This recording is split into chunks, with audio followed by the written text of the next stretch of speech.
Welcome to Love of Carisha. Today I'm sitting with minister, entrepreneur, and ambassador, the talented Hellraiser, aka Neapolis, Malik Malachi. How are you? I'm good. How you doing? Fine. I'm honored to actually be able to talk to you. Congratulations on everything you've accomplished. Like, your resume is quite impressive. Thank you. Talk to us how you came up with your name. We got to start there. Hellraiser. Let's talk about it. Everybody start there. It has nothing to do with the movie. Okay, I was like, is he trying to take the name from the movie and turn it into the Warren Buffett version? No, it has nothing to do with that. It has, I guess my original name or nickname was Razor. You know, so I'm a sharp guy. You know what I'm saying? Well, I turned it into that. You know, just being sharp or whatever like that. I started in the music, then it leaked over into business. So I started the brand Razor Sharp Designs and Media. So everything was Razor Sharp. So Razor Sharp Print, Razor Sharp Designs, Razor Sharp Media, Razor Sharp Models. I have Razor Sharp everything. What? And then I kind of ventured off from there, and I ended up creating more so just different corporate brand identities, whatever like that, with their own separate names. And I started to use me as the brand to all the other I guess baby versions of me, whatever like that. So that's how I was able to kind of sell a lot of things that I sell or promote things that I promote through that one brand. Quite impressive. Can we go back to your earlier days? You're from Chicago, Illinois. Talk to us about like your childhood and how it prepared you for the person you are today. Having to walk to work, having to catch those long rides, those long walks in the snow. Just having to be forced to, get it on my own. My people, told me, you better go get it. You know what I'm saying? You ain't getting no handouts. We took care of your buried essentials. Essentials which is water and food. Right. You know what I'm saying? Tell me about it. Shelter or whatever. So what was Chicago like? Like, did you grow up in like the inner city? Like, was you like in the rough streets of Chicago? Yeah, I was in what they call the Wild Hunters. The Wild who? Wild Hunters. The Wild Hunters? Yeah. Wow.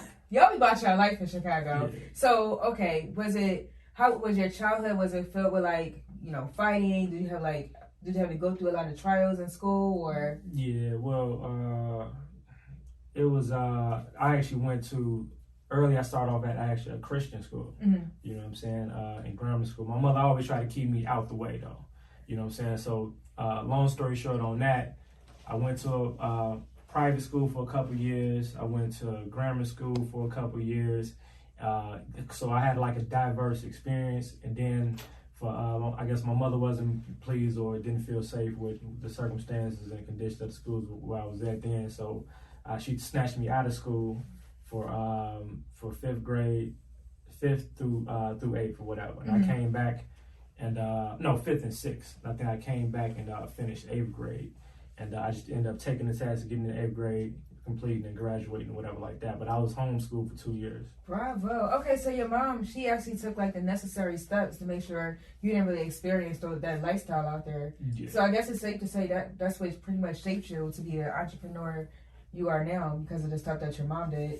Yeah, she used to always, make sure I was ahead of the curriculum or whatever, doing college math, and doing, always. Go mom. Yeah. That's what's up. Always, she was pressure, I love it. But of course, I still had to go outside too. I know. And then being the extra, a little extra privilege than everybody else. They was hating. You better believe them paws got put on me. Okay.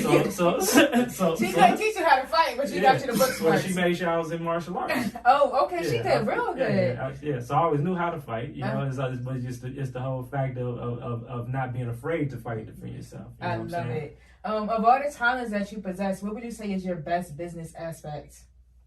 Being able to see through people. Oh, really? Okay, so you can spell a fake a mile away. That's how do you balance wearing so many hats? Like minister, ordained minister, diplomat. You work with credit, like.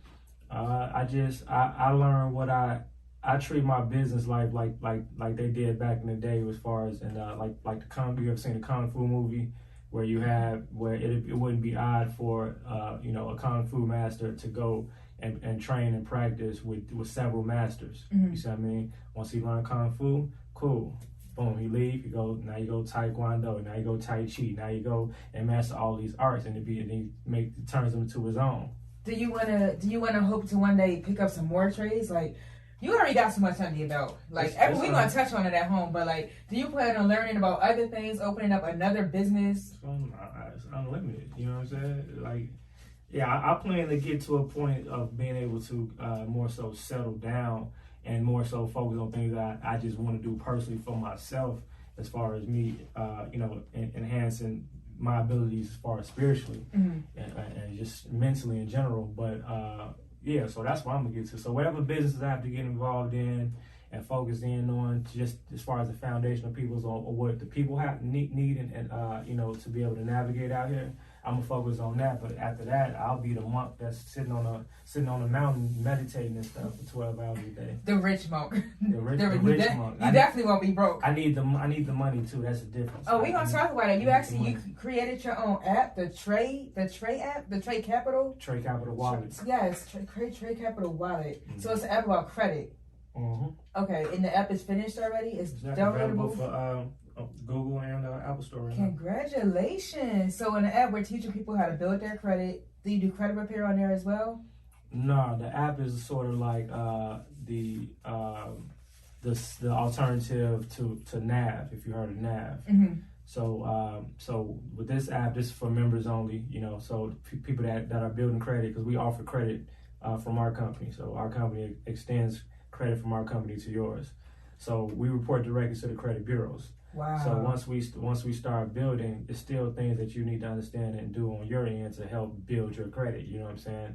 Because we just have, you might have one credit line with us, but we teach you how to access other lines of credit or forms of credit from other third-party companies or vendors and stuff like that to build a stronger profile in credit history. I love it. And the app is free for people? So you said it's members only. It's free to download. It's free to download, okay. And you still have access to the personal resources, which are all the different companies or resources that you can use to personally build your personal credit. Mm-hmm. All the resources to build your business credit.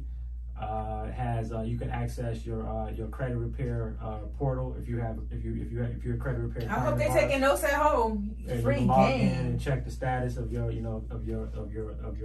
repair process. Check your score. The whole 9 yards. We constantly, and off forget it's a social network too. Really? So all members. I gotta download the app. You need to download that. I need to upgrade my phone first. I was talking about it backstage. But no, it works great on Android and Apple.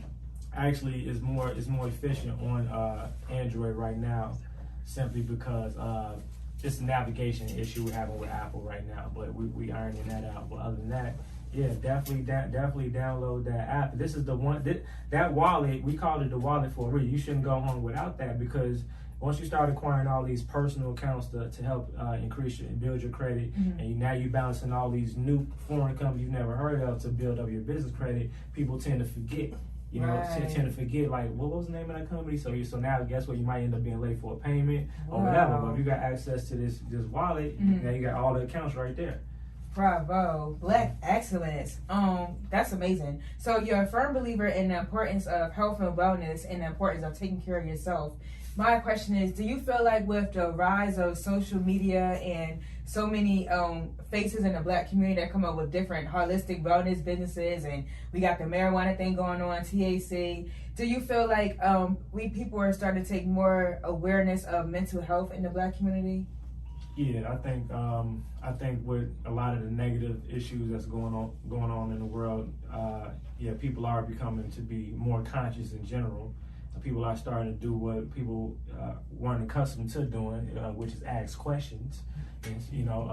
And then as far as health-wise, it's consciousness comes with awareness, but it's always a matrix inside of things. Like I see a lot of people are just doing things because they see an avenue to make money. Right. That was where I was going with that. Like, do you feel like that? Well, how can we fix that though? Like, I say, screw the government. I have to create my own. You know what I'm saying? Mm-hmm. Everything that comes along with that. I love it. So, being you have so much accomplishment, so much smarts, what kind of knowledge or insight can you offer up to alleviate the mass incarceration of Black men? Because if the community had more of this, instead of more where we are now. I feel like go back to the education, and the thing about it is the only way to get people's attention is to put people in a position to get funded. Mm-hmm. Financial literacy and stuff like that. People need money. People put the majority of their time and energy and focus in on acquiring dollars. You see what I mean? Mm-hmm. So we can teach them how to get the money, and then we can teach the young kids that you could be cool, you could be fly, and get the money this way. That, you know what I'm saying? So we have to make it cool again. You know what I'm saying? That's why I never changed my swag, my whole image, none of that. You like this 24/7? They got yeah. Okay. They gotta be I'm not switching it up because they have to see another example. It's not just your rapper guy and this and that. It's not just little him and little such and such. You could this is how a man looks, right? This how a man can talk, right? And he can still, I still do music. Yeah, I still do the things that you love to do. But it's like you got a difference between rappers and MCs. If you're gonna do that, you gotta understand the responsibility that comes along with those words that you release off those papers. You can't just say anything because she gonna listen to it, he gonna listen to it, and you're putting out an energy and vibrations to the world.